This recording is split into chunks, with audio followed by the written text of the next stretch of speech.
Hello, you wonderful people, and welcome to another episode of Not Too Comic Book. This being a show where we talk about TV shows that are adaptations of comic books. For today's episode, I'm going to talk about the Kowloon generic romance finale. A great finale. A lot of really interesting things went down in this episode, so let's break it down. It's obviously a very sad finale, a lot of interesting and heartbreaking elements to it, but we'll get to that. So we're immediately picking up where the last episode left off, and obviously you have Gwen and Miyuki as the place is like shifting and falling apart, and as they were walking, a young Miyuki and Yulong run by, and you even see Miyuki's mom. But rather than kind of being driven by the past, Miyuki just keeps walking forward because it's after everything, he's finally letting go of his revenge, letting go. Like, he's not going to be drowned out by the past. It's like, I'm going to let my future be decided by me and where I go with my life from here. I won't let my future be just driven by revenge. I'll choose where we go from here. Then you had that guy who's one of the only other people left in Kowloon, who is Rio. He's in front of a shop and he sees a young woman, and I think he says later on that was his wife, who's now deceased. But because Gwen had even said, like, yo, what's going on? These are memories that aren't Kudos. Like, I think the generic Terra is running wild and rampant because basically after him kind of short-circuiting it, after just everything comes crumbling down, it has started affecting other people. So that man saw his deceased wife, Miyuki saw a young version of himself, and Yulong and his mom. I do think it's kind of interesting. I think it speaks volumes that you still didn't see his mom's face. And I think it's probably because of the thing of don't look back, look forward. And it's like, if I saw my mom's face, that might just be me trying to look at the past. And I don't want to do that anymore. So either way, Kudo disappears, and it's up to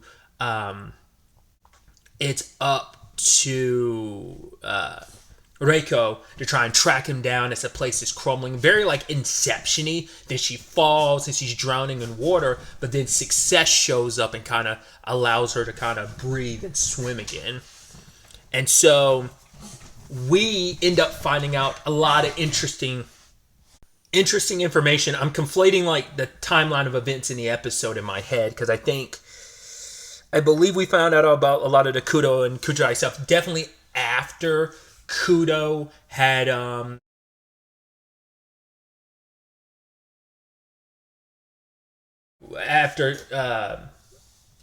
Reiko had found Kudo. But either way, the sad thing is we find out the day technically he proposed to her the day before she died, which is heartbreaking because they were walking and it's like, right, deconstruction on Kowloon was going to start in the autumn, and there was this whole conversation about how she doesn't want anything to kind of move forward or change. So you're almost like, right, Kudo wanting to keep Kowloon in this summer forever isn't just him. It's almost like keeping her wish alive in a lot of ways, but she's like, I enjoyed this time and I just want, that's kind of my ideal. Because there's a conversation of, I wonder where a lot of these shops are going to end up, because he's like, well, relocating them, like, even though, like, you know, that's our side of things, it's outside of our jurisdiction because it'll be outside of Kowloon. So, you know, it's kind of does make you wonder where a lot of those shops ended up. Are they still around these couple years later? And so he proposes to her, but he's like, yeah, I didn't, you know, get a wedding ring. I haven't really like made this official. I haven't got down on one knee. And she's like, okay, well, we wait till tomorrow. Cause he's like, I want to like, let's get married on the last day of August. And it's like, you know, to kind of commemorate like the ending of the summer and just kind of before things end here in Kowloon. And she's like, okay.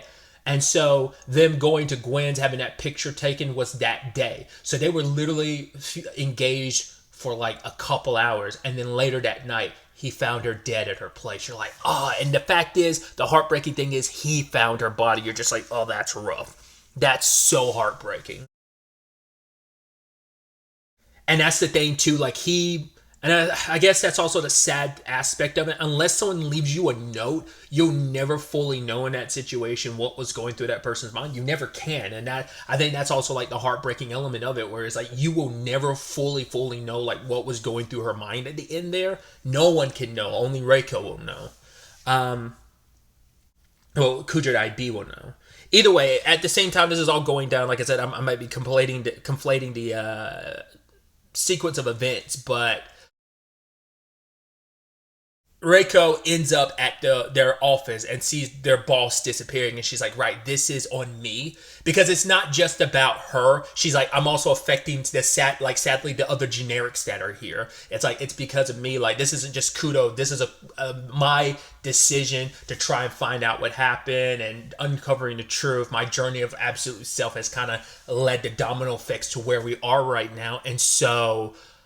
She's kind of a little apologetic to all the generics that end up having to disappear like that. They are like, she's fortunately enough became her own person, but they didn't. It's kind of like, it is kind of sad that I'm going forward, but you're not. But even she's not sure what her future holds. So, but a success leads her to where Kudo is. And it's like, oh, you can't come with me. She's like, thank you. Because she realizes like, oh, success, you've become your own, your own absolute self. And then it's success. It's like, you gave me a name. Because I wonder if this is the first time around that Reiko's ever given success a name, so that probably makes them more real than they were previously.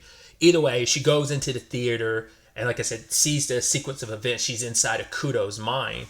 And we find out that basically after she died, obviously Kowloon got deconstructed. A year later, he came back here and he found her glasses. That's why her glasses have had the effect that they kind of had on Reiko, because of everything that's going on with the generic Terra and Kudo, but also because those are really her glasses. Those aren't a reconstruction. It's kind of perfect when you think about it. Like when Reiko was remade, she woke up like without her glasses, like they were there, like Kudo was holding on to them, so it almost like a generic version of them never existed. They were like really here. But he came to her place a year later, and that's when everything happened. I don't think I ever drew the parallel between this and WandaVision, because there's a lot of parallel. The funny enough thing is, it's like whereas like WandaVision was Wanda creating everything, in this case it's Kudo creating everything. So it's like, oh, that's just kind of like an interesting thing, but like that's similar premise exists. But so we basically have found out that every September 1st, right before, just when it turns to September 1st, it rewinds to July 1st. Because one of the first, like the episode where Reiko and Kudo like finally hooked up, we saw they made a point to show you her phone said July 1st, and I actually let it slip my mind. We did deal with Reiko's like the anniversary of her death, because he was like really sad and broken up about it, and him and Kudo and I talked about it. I don't remember if that was like roughly around the time they hooked up and then it shifted over to July 1st later afterwards. If so, very poetic considering, like, right. So that's the time frame. That's what I was so curious about. Like, two things. One, how long has Kudo been doing this? He's been doing it roughly 2 years, give or take, and has basically been reliving the same 2 months over and over and over again. And the end of every rotation is basically her death, the date of her death. And it was interesting because even when, he first is with Kujirai after recreating Kowloon, it's interesting because he's like, for whatever reason, like he says later on, everything else was replicated except for Kujirai, because you weren't exactly her even from the beginning. So it's like it was a slow process. Little by little, she was different every reset. It's just a little here, a little there, until where we are right now, where she's like a completely different person. It's like you have so many similar characteristics, but you are, for all intents and purposes, completely different people. Reiko even asked him like how many times he's repeated this. He's like, I don't know. So I'd say roughly he's repeated it 12 times, if like the same 2 months are repeating throughout a year roughly. It's probably more than that, but it's like at least a dozen times he's kind of relived the same summer over and over again, trying to like get some, because he's drowning in his own regret, because he's wondering like, did I do something wrong? What could I have done? And that's what it just drowning in that regret is what created all this. Why it specifically resonated with Kudo, because maybe out of anyone, him drowning in that sorrow, at least maybe the others found a way to move on despite everything, and he's the one that just couldn't, and that regret is what fueled the generic tarot. That other guy I thought was interesting too. Like the only other real guy here was he finally left after the others disappeared, and he thanked Kudo because he's like, yeah, I think it's time to move on. I got to see my wife, and now it's kind of he's waking up from this dream, but he's thanking Kudo for this dream because he didn't realize this guy was real until like they happened to run into each other. That's actually when Kudo kind of finally figured things out about like, okay, how this is all working. So this guy's probably been here not as long as Kudo, but he's been here a pretty long time himself. So, but yeah, the dream is coming to an end and it's time to wake up. And after seeing into his memories, both Reiko and him go to the tea house and he sit down and he says all that stuff about how she's never like well, I think he'd already said that bit about her having changed little by little, but he says like it looking at her, he finally really understands why she never got fully replicated as the Kujirai he knew. It's because he's like, I kind of came to realize I didn't really know anything about her. Like when she died, I realized I never really knew anything. So how can you replicate a stranger?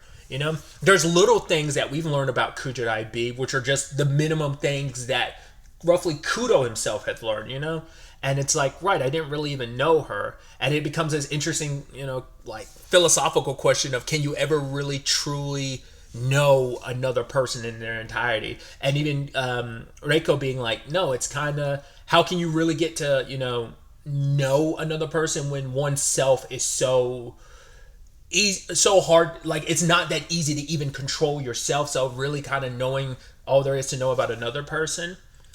And even Reiko thought to herself, she's like, I felt like if I could leave here with you, I could basically save you. It'd be me solidifying who I am as, not Reiko Kujirai, that I am me and just me. I'm not your Reiko Kujirai. I'm just my own person, the absolute self. But she's like, at the end of the day, I realized the only person that can help someone or save someone is themselves.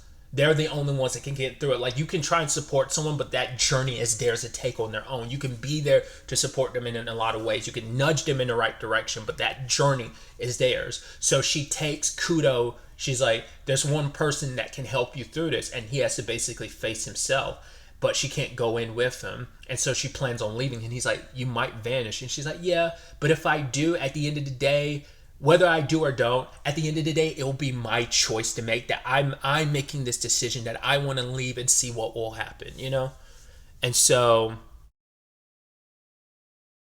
Kudo comments on like, despite everything, you might have the same mole, but you have completely different personalities and you don't have the earrings. It's kind of proof in itself of her,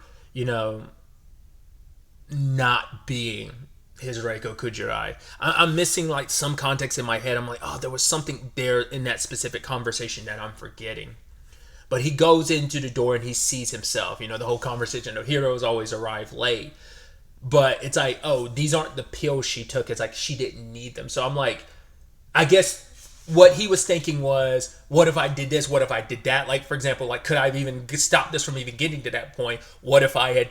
it sounded like he was contemplating, like, well, what if I killed myself that day? But he didn't. And, he's been reliving this summer over and over again to get an answer. And for him, it's like, reliving the past, like wishing you could change the past. And his answer at the end of the day is, you can't change the past. No matter what, like, time kind of moved on and nothing completely stayed the same, no matter how much he wanted it to. Maybe not even how much Reiko Kujirai B wanted them to. Because the Kujirai we've come to know is kind of a prime example of how things are moving forward, how other people are moving forward, and he's the one that's sadly stuck in the past. He hasn't wakened from this dream yet, but kind of learning that is kind of what, is that interesting thing of like his generic finally disappeared, And just in that moment, he kind of breaks down because it's all ending.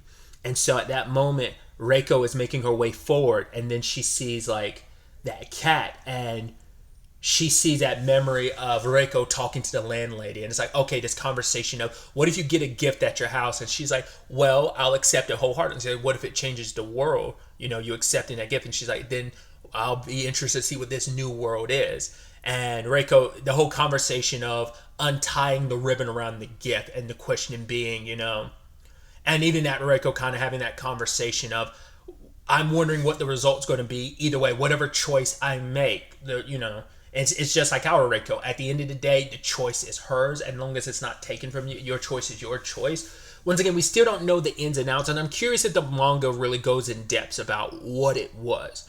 Like I said, not unless I'm misconstruing that, but like when he went in there, that bag was empty where the pills were, I believe. So she did take those and die. I don't know. I don't think Kudo was saying like she never took them, that she died other means. But I think maybe it was like another set she had, but maybe like she put it off. I think that was the gift she was talking about, and then like this time she went and got another bag because maybe she just forgot about him or whatever. But like it's like that decision like wasn't really made. Her getting this new set was the decision made, and it ended up killing her. Maybe that's what that's implying, and she had that other set left, and Kudo found it and was deciding on whether or not he was going to take his life. Maybe I'm misconstruing that. Dude, forgive me for being an idiot, if that's the case, but I think that was her answer at the end of the day. Once again, I just don't know if we'll ever but I think that might also, like I said earlier, that might just be the case of, sadly, sometimes you just don't have an answer why someone did what they did.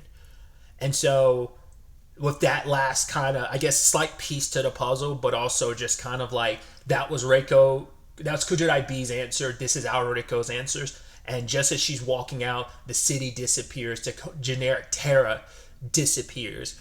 And in that moment, Reiko's on the other side of Kowloon. And lo and behold, who comes running towards her? Yao Mei and Shohei. And it's like Yulong had let them, because we hadn't seen him all episode, but we know he was still in Kowloon last episode because he was watching Gwen and Miyuki. That's the last time we saw him.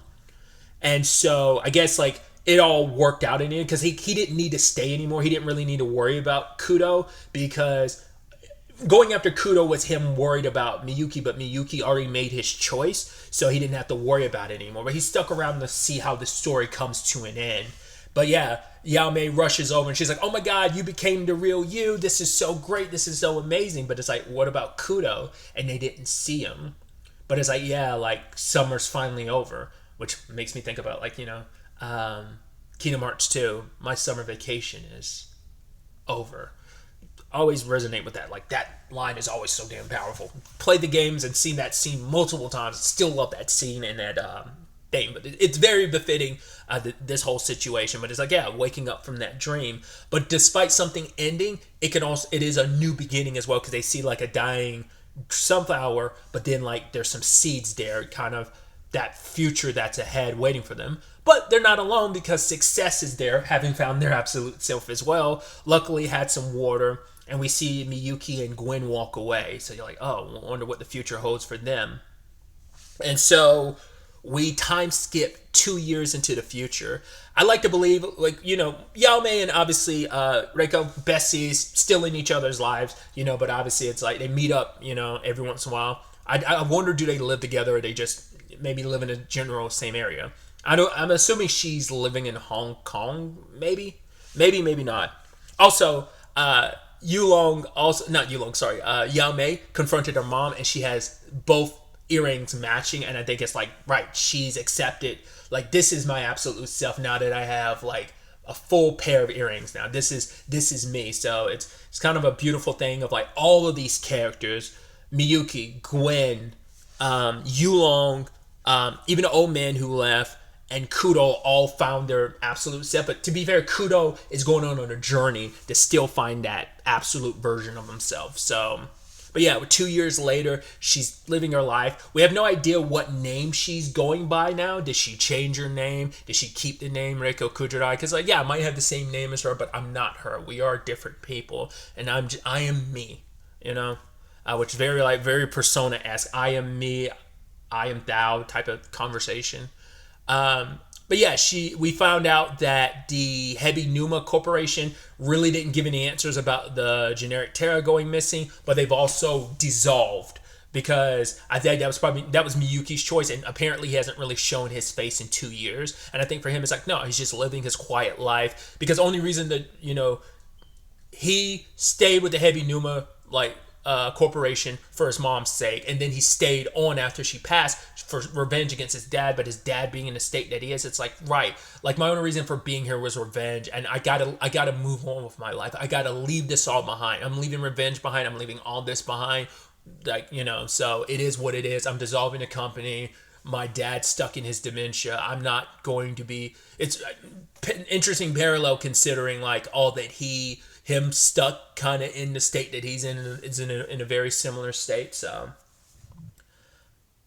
that's where things kind of end. And I love Reiko reading a book. I guess like after all this time, she's finally reading the sequel because I guess she probably tracked down a good version, like a copy of it. Because to be fair, the copy she found was an incomplete version, kind of a messy version.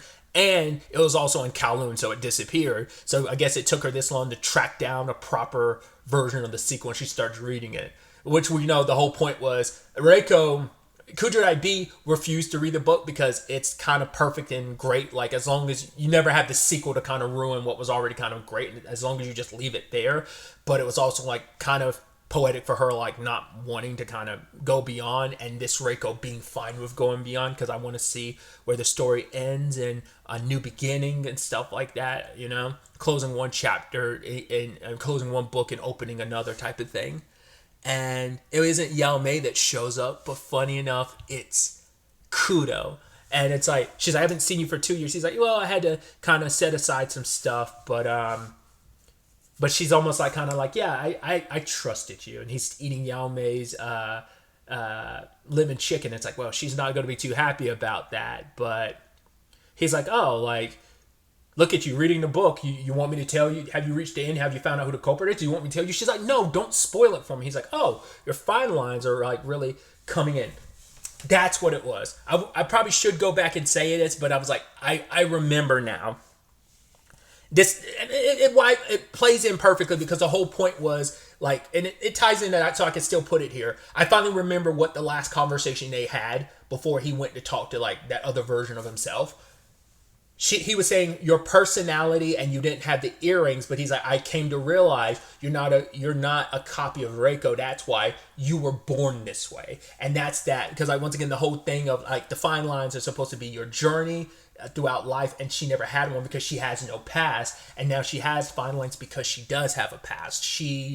The day she became, everything she went through in that Kowloon to becoming the absolute self, and her journey subsequently since shows through her fine line. So I thought that was just kind of a beautiful full circle thing, because that was brought up like at the beginning of the series too. So the fine line conversation, that was episode 1 or 2, and so for it to kind of end on that note is very beautiful. So who knows what this journey means? Like maybe Kudo and Reiko could make this work, or maybe not, because he's become his absolute self just like she has, or maybe it's just, hey, we'll stay in each other's life and maybe we'll be together, maybe we won't. I don't know. I guess it's just one of those open-ended endings where like you can draw your own conclusions. Like, would you want them to get together after all this, or would you like, no, I want you to stay in each other's life and be close to each other but not ever get together, like live your own lives and stuff. So it is a very beautiful, it's sad, but there is a very beautiful, I'd start a word describing this as heartfelt, and I agree with that. So I did look it up. I was curious. The interesting thing about the pacing of this, apparently, because the manga is still ongoing, but apparently it's in its final arc. I think it's currently at 11 volumes published. I don't know if it's like itching its way towards 12 volumes, but I was curious about that. I was like, is this the anime ending its own way, or did the people who are animating this hear from the writer of the manga like how they were planning on ending this? That's what I'm curious about. So apparently, pacing wise, every episode of this series is roughly a condensed version of a volume, which is like interesting. So once again, I Googled this, so take it how you will. Apparently, like, everything's condensed, whereas like the manga is like some things are shifted around a little bit, like, but for the most part it's just like, yo, things are condensed, some stuff is skipped over, because it seems like the manga kind of, I mean, obviously you have the time, but it's like you're living in some of these like moments that they heavily condense. You're probably breathing, so you probably get a little more in depth about some of the relationships, maybe explore some of the characters and some of the other nuances and elements of Kowloon that heavily gets maybe brushed over. Like that's why I was saying about the whole Kujirai thing. I wonder, does the manga explore that more, or is it just as up in the air on like why Reiko did what she did? I don't know. But knowing like, so there is less likely to be another season because this is such a condensed version of the manga, and the manga's in its final arc too. So it does make you want to kind of, it probably still would do to read the manga just to kind of explore this world and these characters more and just see like the differences of like what's kind of like what the manga like skipped or condensed, and like could you probably live in some of these moments and things a lot more, probably get even more in depth in some of these characters and the backgrounds and their wants and their needs type of thing. So there's probably a little bit more explored in some regards. I also was looking it up on Wikipedia. Apparently there's a live action coming out, funny enough, timing wise, August 29th of this year. I was like, interesting. I was like, was that on purpose? That feels like that's on purpose. I'd actually be really interested to check out the live action now, having finished anime, just to see. It probably reaches the same conclusion. I'm wondering if like the manga's going to do the same way, where it's like, hey, it reaches the same conclusion. The journey there's just slightly more expanded upon and in depth, and you live in some of those moments a little bit longer, but maybe the end result is still the same. So I'm curious about the movie too. Like, will they change things? Will they keep it exactly the same? I'd actually be really interested to watch the live action. But overall, I'm really satisfied with this ending. I really like this ending. I really like this journey because I did not know where this story was going to go, and I didn't expect like the developments and turns to be what they are. So, but I walked away very satisfied with this ending. But obviously with these situations, I want to, wish the best of luck to all those involved. Obviously those who worked on and produced the anime and wrote and directed the anime, but also June Mayuzuki. I'm hoping I'm not butchering her name. Mayuzuki. She is the mangaka, the manga. It also got me curious about one of her other works called After the Rain, which also is a very similar situation. Obviously, the manga's done, but at the time it got an anime adaptation and a live action movie adaptation. So I was like, oh, that's kind of interesting how that works. But yeah, I'm interested in checking that out too after coming across this story. So the anime is just about the same length. This is 13 episodes. That was 12 episodes. And so, yeah, I'm curious to kind of check that out and see if it had a similar pacing as Kowloon, where it's like each episode is roughly a volume, maybe, or maybe it's paced out a little differently. I'm curious. Because I'd also love to look into it after the fact, after the manga is done of Kowloon, Generic Romance, and find out whether or not it has the same ending. Like I said, I'm wondering, did they approach her to be like, how do you plan on ending the series? And she just hasn't gotten it yet, but she already has the ending planned out. And so she just kind of gave them front notice. And so they're just getting to the ending before she does manga wise. I don't know. Maybe I don't know if that's how that kind of goes down. But yeah, just like everyone involved, I wish them the best in their future endeavors, and just thank you for this great series. Both to June, Mayuzuki for just making the series in the first place in the form of the manga. And like I said, the team that helped animate this, and probably wouldn't have found out about this series without otherwise. I wouldn't have found out about June Mayuzuki and her other work. Sorry, I'm struggling right now, but yeah. Just I think I'm done here running my mouth. Time to say goodbye, and endings and new beginnings. Very, very nice parallel of just like this coming to an end with like this being the last review and stuff like that for the series. But yeah, that's really all I wanted to talk about. To the next time we meet, be happy, be safe, live life to the fullest, and enjoy it. Good day and goodbye.